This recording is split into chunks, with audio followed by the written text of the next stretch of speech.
Good morning student, welcome to EduFly JEE NEET. तो advance का discussion चल रहा है। तो जो सबसे इजी सेक्शन होता है सेक्शन 3 मैच दी फॉलोइंग, उसी की बात करने चल रहे हैं। तो एक क्वेश्चन है, ये 3 नंबर का क्वेश्चन है। बेसिकली इसमें 2 क्वेश्चन आते हैं और दो सेगमेंट होते हैं, एक सेगमेंट में 2 क्वेश्चन होता है। तो टोटल नंबर क्वेश्चन का 4 होता है। एक क्वेश्चन 3 मार्क्स का होता है। यस, अगर सही है तो फिर पूरे नंबर, अगर गलत है तो एक भी नंबर नहीं। तो यहां पे अगर निगेटिव मार्किंग भी है -1। तो question number 1, the electric field E is measured at a point P 0 0 D generated due to the various charge distribution and dependent on electric field E on D is found to be different in different charges distribution of list 1। ये list 1 content किया है। list 1 कह रहा है contains different relation between E and D। list 2 describe the different electric charges distribution along their location match the function of list 1 with related charge distribution in the list 2।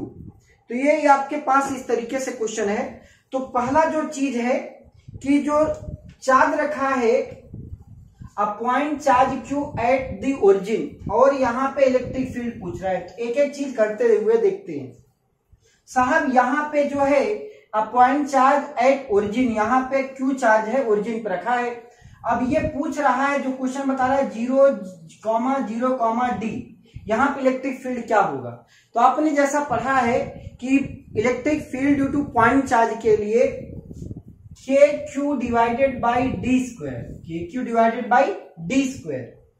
इसका मतलब इसका जो relation है, first का relation R के साथ है, KQ by D square. मतलब electric field directly proportional to 1 by D square. Yes, all right. अब दूसरी बात देखते हैं। दूसरे में a small dipole with point charges Q कहां पे रखा है? डाइपोल। डाइपोल का मतलब 0, 0, L पे एक चार्ज रखा है पॉजिटिव, एंड जो माइनस चार्ज रखा है 0, 0, -L पे रखा है। अब ये कह रहा है तो डाइपोल की कंडीशन ही होती है 2L is less than D। चलिए इस पे बात करते हैं। तो इसका ओरिएंटेशन समझते हैं, यहीं पे समझ लेंगे। ओरिएंटेशन यहीं पे समझ लेंगे बेटे।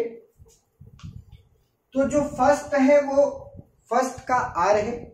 डाइपोल क्या था, यहां पे उसकी लोकेशन देखेंगे। अगर ये Y एक्सिस है और सामने वाला आपके पास X एक्सिस है, क्योंकि यहाँ पे 0, 0, L पे जो है एक पॉजिटिव चार्ज रखा है, सॉरी -L पे निगेटिव चार्ज है, और 0, 0, L पे पॉजिटिव चार्ज है। इनके बीच की दूरी ये कितनी हो जाएंगी? 2L, जैसा कि डाइपोल की कंडीशन होती है। अब यहां से D मतलब D is very large as compare to 2L। मतलब कहीं पे भी पॉजिटिव अगर बात करें, यहाँ पे ऑन दी एक्सिस ऑफ, आपने डाइपोल पढ़ा है, dipole electric field due to dipole, दो केस पढ़े हैं, या जनरल केस भी पढ़ा है। एक इक्वेटोरियल प्लेन पे, एक एक्सियल प्लेन पे, एक इक्वेटोरियल प्लेन पे। तो दोनों के केस में क्या पढ़ा है? KP by D square. यहां पे इस तरीके से आपके पास KP बाई, अगर यहां से इस सेंटर से बात करें, K into P divided by R cube पढ़ा है। KP बाई R क्यूब और 2KP by R cube. Basically axial में 2KP बाई R क्यूब और इक्वेटोरियल में KP बाई R क्यूब। तो इसका R इज द डिस्टेंस। अगर यहाँ पे R की जगह D दिया है तो यहाँ पे वैल्यू क्या हो जाएगी? D cube. इसका मतलब जो इलेक्ट्रिक फील्ड होगा, electric field directly proportional to D cube. Electric field directly proportional to D cube. Okay, तो सेकंड का जो आपके पास आंसर है, यस, जो D क्यूब, D क्यूब है। थर्ड वाला देखते हैं। थर्ड में बोल रहा है an infinite line charge coincidence with X axis with uniform linear charge density lambda. तो जैसा कि आपने पढ़ा है, थर्ड वाला जो केस है बेटे, कह रहा है an infinitely line charge coincide with x axis with uniform linear charge density lambda. तो इलेक्ट्रिक फील्ड में अगर यूनिफॉर्म चार्ज डेंसिटी लैम्डा हो तो यहां पे आपने पढ़ा है 2k lambda divided by d, 2k lambda divided by d electric field. तो इसका मतलब क्या हो जाएगा, electric field directly inversely proportional to 1/d। Okay, इसका मतलब ये इनवर्सली प्रोपोर्शनल टू 1/d। और पूछ रहा है टू इनफाइनाइट, फोर्थ ऑप्शन में देखते हैं।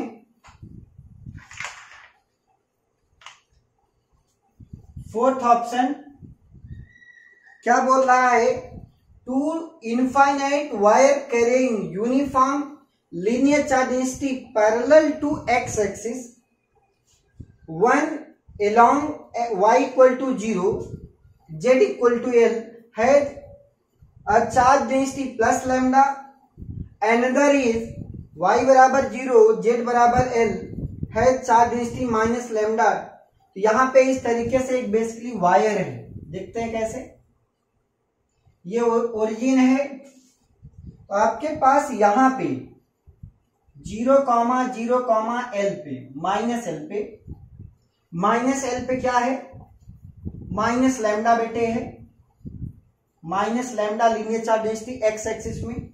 यहां पे क्या दिया है 0, 0, प्लस एल पे प्लस लैम्डा, ये लीनियर चार्ज इनफाइनाइट यहां पे बोला है, टू इनफाइनाइट वायर।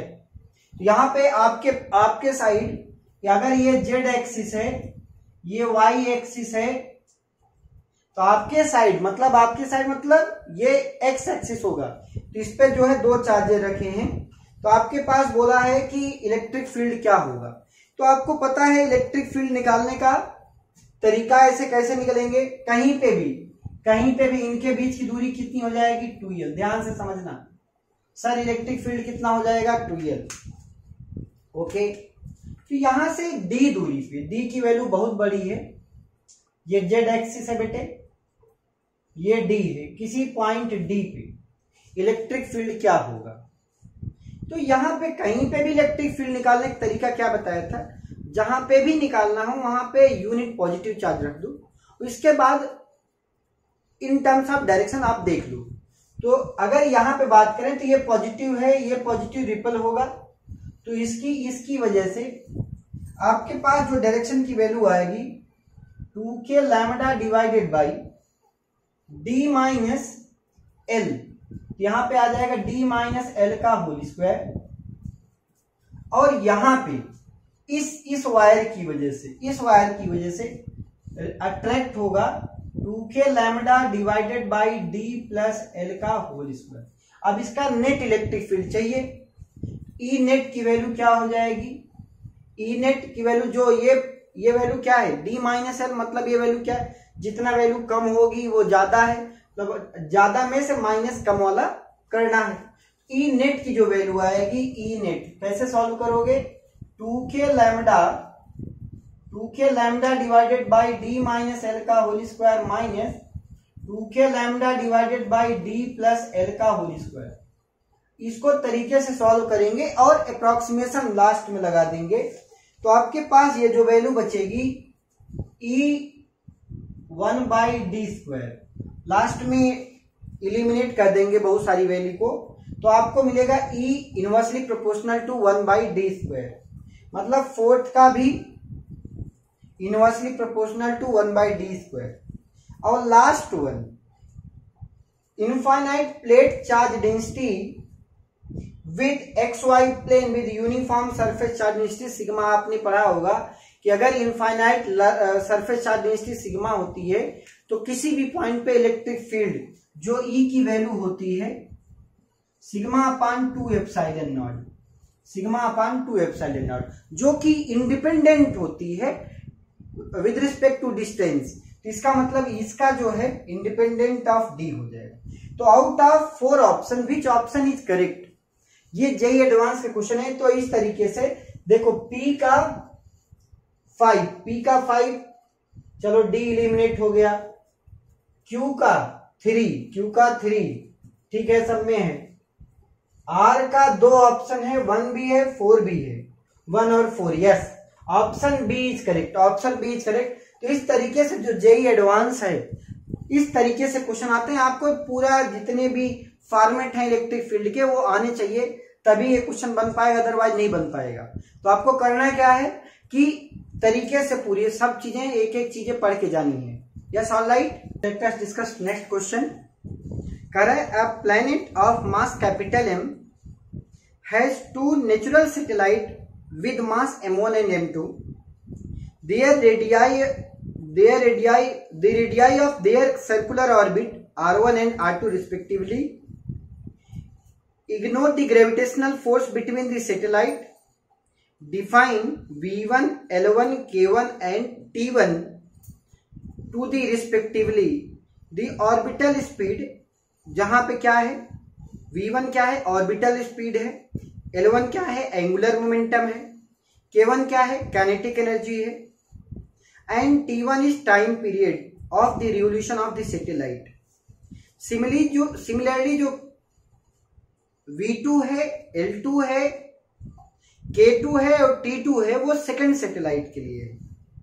और दिया है M1 बाई M2 बराबर 2 दिया है, R1 बाई R2 बराबर 1/4 दिया है, मैच दी फॉलोइंग दिया है, मैच दी फॉलोइंग, लिस्ट 1 दिया, लिस्ट 2 दिया है, मैच करना है बेटे।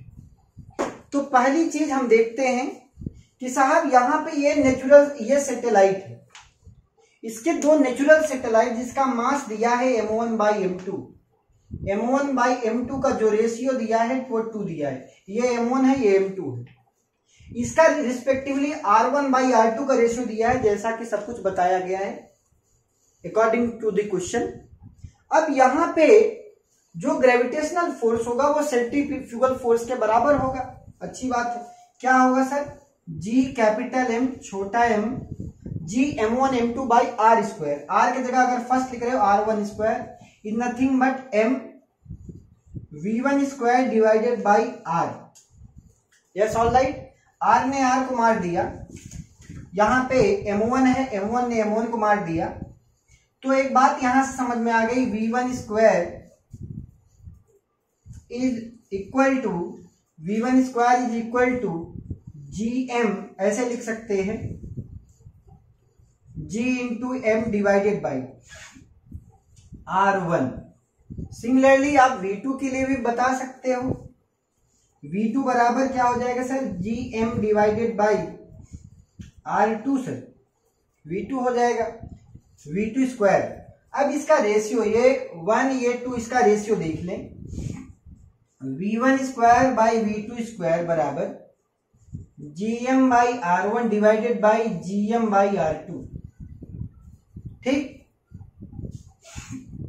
तो ये दोनों कैंसिल हो गए, आपके पास जो रेशियो आया है वो क्या आया, R2 बाई R1। यहाँ पे R1 बाई R2 की वैल्यू 1/4 थी, यहाँ पे R2 बाई R1 आ रहा है, तो ये 4 हो जाएगा, ये 4 हो गया। तो आपको 4/1 भी लिख सकते हो, जहां पे जरूरत पड़ेगी उसका इस्तेमाल करेंगे। तो इसका मतलब सर V1 बाई V2 बराबर क्या आ गया, 2:1। R1 by R2 by R1 की वैल्यू 4/1, M1 बाई M2 2 दिया है। उसके अकॉर्डिंग सारे ऑप्शंस मैनेज करेंगे। फर्स्ट जो है V1 बाई V2 की वैल्यू 2, मतलब ये सही है साहब, okay. L1 by L1 is nothing but angular momentum. आपने पढ़ा होगा कि ग्रेविटेशन में जो एंगुलर मोमेंटम होता है वो mvr होता है। क्या होता है, mvr, जिसकी वैल्यू कांस्टेंट होती है। यहां पे सेम वही, अगर आप दोनों तरीके से mvr की वैल्यू निकालें, सब कुछ L1 बाई L2 का रेशियो, अगर इसको रफ कर दूं यहां पे रफ करें ताकि आपको डेटा यूज कर सकें आप। mvr M1 V1 R1 divided by L1 है by L2 M2 V2 R2। तो M1 by M2 sir 2, V1 by V2 V2 R1 by R2 1/4 तो आंसर क्या आया 1। इसका मतलब इसका Q का 1 है। ओके सर काइनेटिक एनर्जी बताओ आप। Kinetic energy sir half mv²। Okay sir kinetic energy बताओ, बहुत आसान सा है। K1/K2 बराबर half m1v1² divided by half m2v2²। Yes all right, K1/K2। तो आप सब कुछ वैल्यू आपको पता है, ये दोनों कैंसिल आउट। m1/m2 की वैल्यू सर 2 है। v1/v2 का होल स्क्वायर, v1/v2 पता है, तो ये वैल्यू कितना सर, v1/v2 की वैल्यू 2 है, तो v1²/v2 मतलब 2 का स्क्वायर, तो वैल्यू कितनी आ गई 8 आ गई सर। ये इसका आंसर क्या है 8 है। अब लास्ट वन T1/T2। T1/T2 क्या आपने पढ़ा है, T1/T2 की वैल्यू आपने क्या पढ़ा है, ऑर्बिटल वेलोसिटी जो उसका टाइम पीरियड होता है, time period directly proportional to t² directly proportional to r³, ये आपने पढ़ा है। इसका मतलब सर T1/T2 का होल स्क्वायर बराबर r1³ divided by r2³। r1³ by r2³, r1/r2 पता है 1/4, इसका पावर 3। Yes all right. यहाँ पे भी अगर यहाँ पे वैल्यू निकाल लें तो वैल्यू कितना 1/64, 4 चौक 16 चौका 64। तो सर T1/T2 बराबर क्या हो जाएगा, ये इसका रूट लगाएंगे तो 1/8 आ जाएगा, 1/8 मतलब सर इसका ये है। तो आउट ऑफ 4 ऑप्शन की अगर हम बात करें तो देखो P का थर्ड,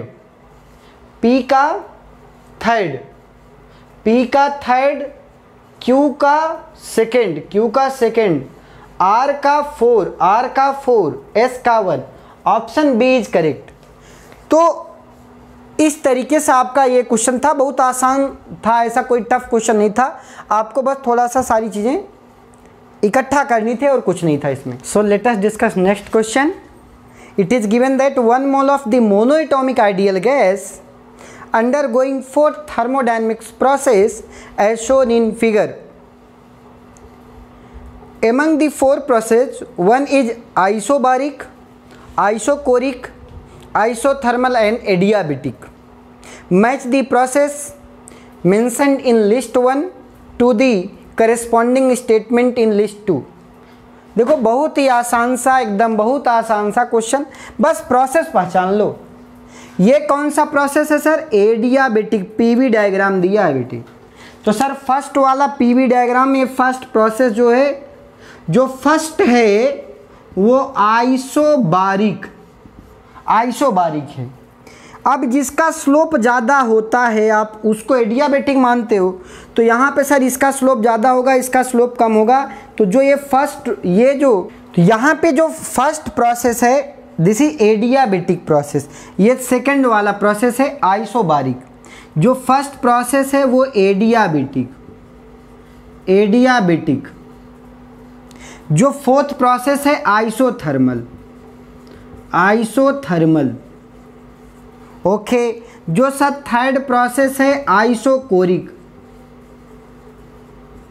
अब आपको 4 ऑप्शन दिए थे, बहुत आसान ऑप्शन था। कह रहा है कि फर्स्ट प्रोसेस जो कि एडियाबेटिक होगा, तो जानते हो no heat exchange between system and surrounding. P का थर्ड, प्रोसेस 2 मतलब आइसोबारिक का मतलब क्या होता है सर, आइसोबारिक कितना यहाँ पे वर्डन दिया है, वर्डन बाय गैस इज 0। तो पहला ये वर्डन बाय गैस मतलब कौन सा प्रोसेस, थर्ड वाला सर। आइसोकोरिक प्रोसेस, चूँकि आइसोकोरिक में वर्डन कुछ होता ही नहीं, तो थर्ड का फर्स्ट हो गया। ओके सर, यहाँ पे प्रोसेस 2 में जो आइसोबारिक है, यहाँ पे वर्डन 6p0v0। तो बहुत आसान था, क्या है सर आपके पास आइसोबारिक प्रोसेस में वर्डन क्या पढ़े हो सर, वर्डन बराबर p डेल्टा v। तो सर 1 से 2 3p0 डेल्टा v क्या है sir, 3v0 minus v0 that is 2v0। तो वैल्यू कितना आ गई 6p0v0। ओके मतलब सेकंड जो है फोर्थ है। चलो लास्ट प्रोसेस, फोर्थ प्रोसेस जिसको बोलते हैं आइसोथर्मल। आइसोथर्मल का मतलब प्रोसेस क्या होता है, टेम्परेचर इज रिमेन्स कांस्टेंट, जो गैस का टेम्परेचर होगा रिमेन्स कांस्टेंट। तो इसका मतलब ऑप्शन चेक करें, जो P है वो थर्ड है, यस P का थर्ड दो जगह है, Q का सेकंड का फोर, Q का फोर दो जगह, थर्ड का फर्स्ट, मतलब R का first. Option C is correct, option C is correct. तो इस तरीके से आपके पास ये क्वेश्चन रहा। लास्ट क्वेश्चन एक और देखते हैं, मैच दी फॉलोइंग, बहुत इजी क्वेश्चन थे ये। So let us discuss last question of this section. कह रहा है कि in the list below 4 different path of the particle as given as a function of time. In these function alpha and beta are positive constant of appropriate dimension and alpha not equal to beta. In each case, the force acting on a particle is either zero or conservative.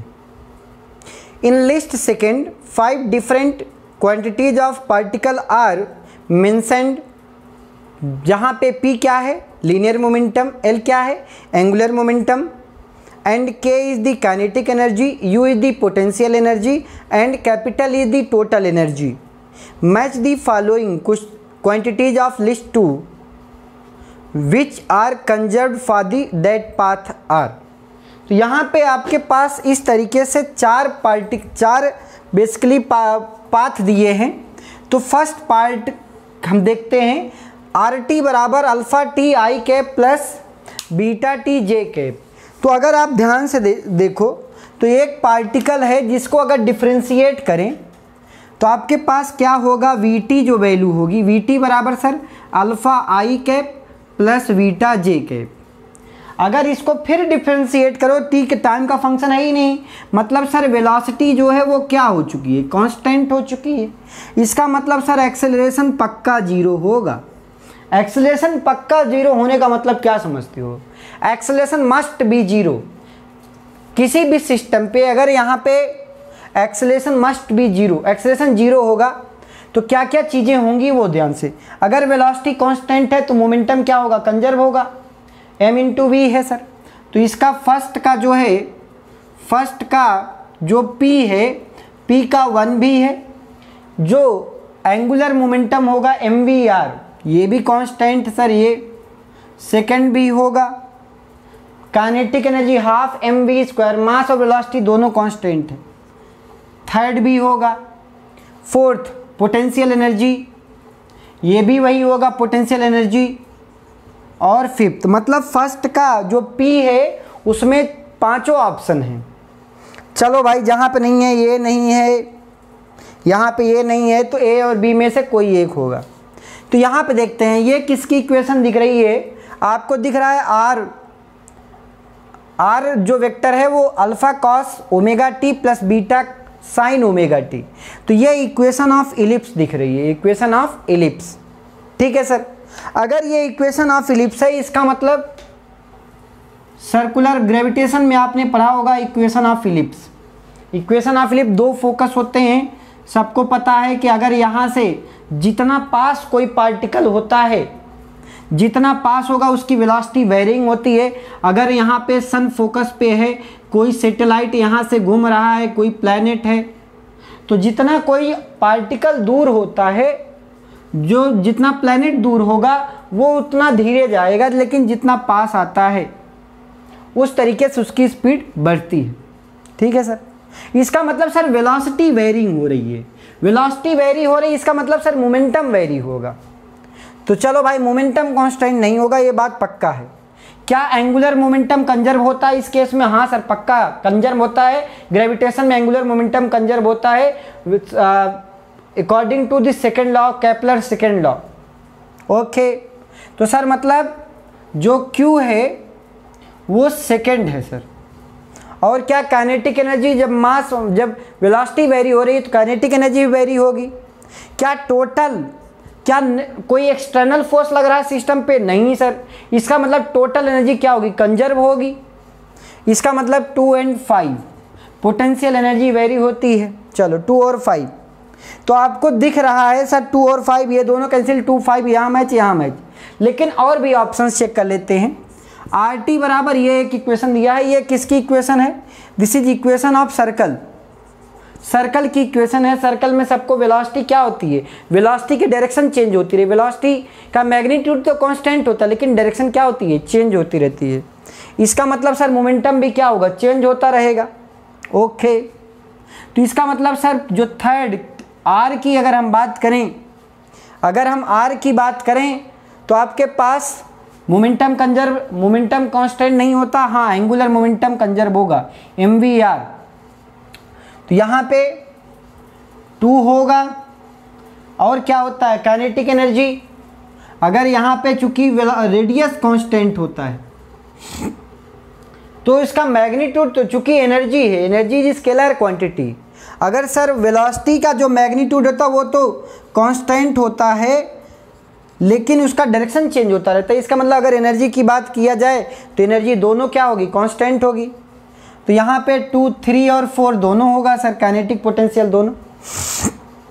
Sir अगर ये दोनों हुए तो total energy constant होगी, ये भी होगा sir. तो ये आपके पास आर का 2, 3, 4, 5 चारों ऑप्शन है। अब ये लास्ट बचा है जिसको बोलते हैं इक्वेशन ऑफ पैराबोला। तो यहाँ पे देखेंगे इक्वेशन ऑफ पैराबोला। पैराबोला में क्या है?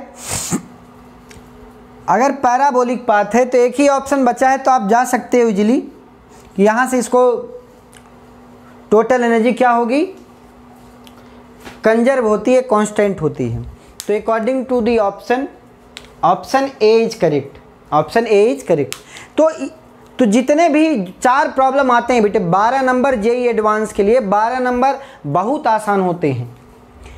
और एक जो है अगर बच्चा बढ़िया से तैयारी कर रहा है तो ये सारी चीज़ें वो देखे, उसको इन डेप्थ पढ़ाई करे, चैप्टर लिमिटेड पढ़ के जाए, वो बस मतलब तरीके से पढ़ के जाए, तो यू कैन इजीली क्वालिफाई और you can get a seat in IIT। तो यही तरीका है IIT निकालने का। तो आज के लिए बस इतना ही। Thank you all of you.